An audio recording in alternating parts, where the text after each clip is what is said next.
This is Dawn Fink. I am making this video to help parents and teachers teach young children how to read.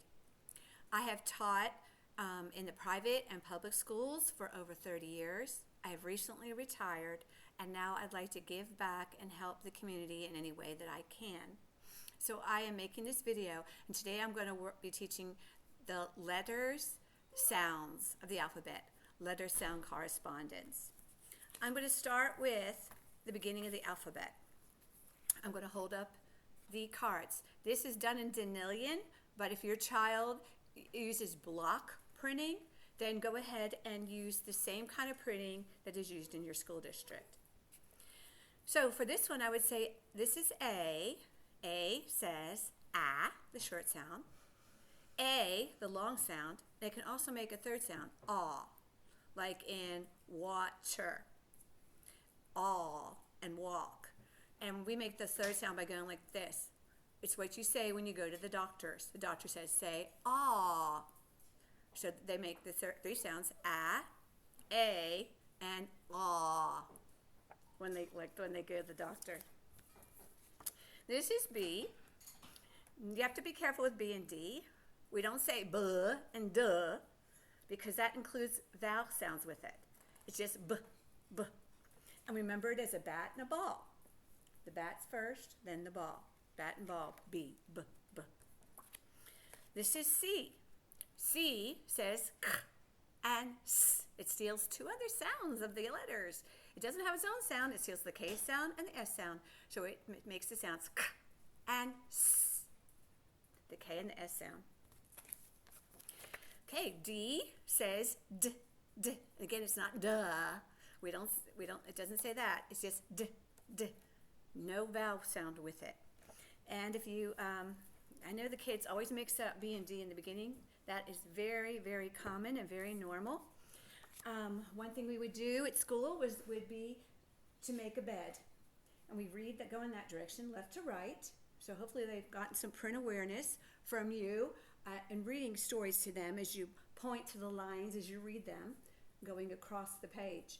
So bed, b-ed, B-E-D, b, the beginning of bed, b-ed, the beginning of the bed, the end of the bedpost. Okay, and E is e. Our vowels all have a short sound and a long sound. E only has two sounds, e. Some also have a third sound. Okay, this is F.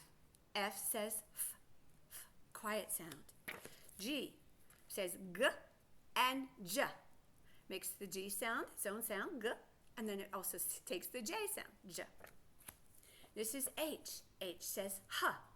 You can hold your stomach for this one because you can feel it when you go huh and say the sound. This is I. I says and I. Now a lot of children have trouble hearing the difference between the short I and short E sound. So there was a little thing we did with our chin. I drop my chin. I grin. Your chin drops. I grin. I drop my chin. I grin. So if they feel that, they can feel their face and their mouth to help them make that sound. J says j. K says k. L says L. A lot of people get this sound mixed up too, just like with B and D. A lot of times people want to say la. No, it's L, like love, L.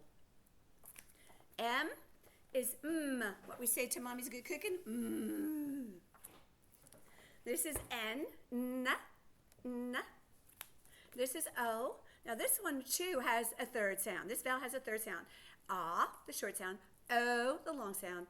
And oo, like in do, D-O, and T-O. Oo. So it can make a third sound. This is P, like in p, p. Now, Q, a little short story about Q. Q is super shy, doesn't go anywhere by himself. He takes you everywhere. So every time you see a Q in a word, you're going to see you. And Q-U together make the qua sound. Qua, qua. This is R, another sound that's made incorrectly a lot of times. A lot of people want to say It's not it's er.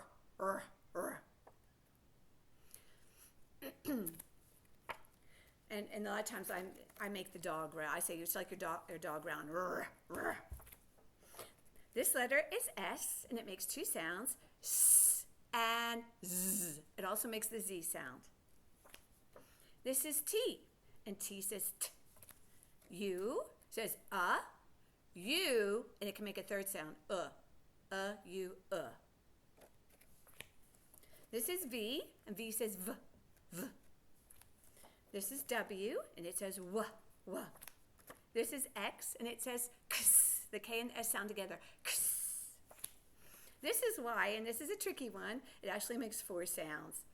And we used to do karate with it. Ya, I, E. Ya, I, E. And we would do karate. Ya, I, E. Ya, I, E. Just to make it fun and help remember the different sounds. And there are different rules for when to use the different sounds, and I'll get into that later. This is Z, the last letter of the alphabet. And that's all I'm going to do today. I hope you enjoyed it. I hope this helps you, and I will do more at another time. By the way, I don't think I told you, but I have a master's in education. I went to University of Houston Clear Lake and got a master's in elementary ed with a specialization in reading. And I've taught for 30 years in the public and private schools. So I hope I'm able to help you. Thank you.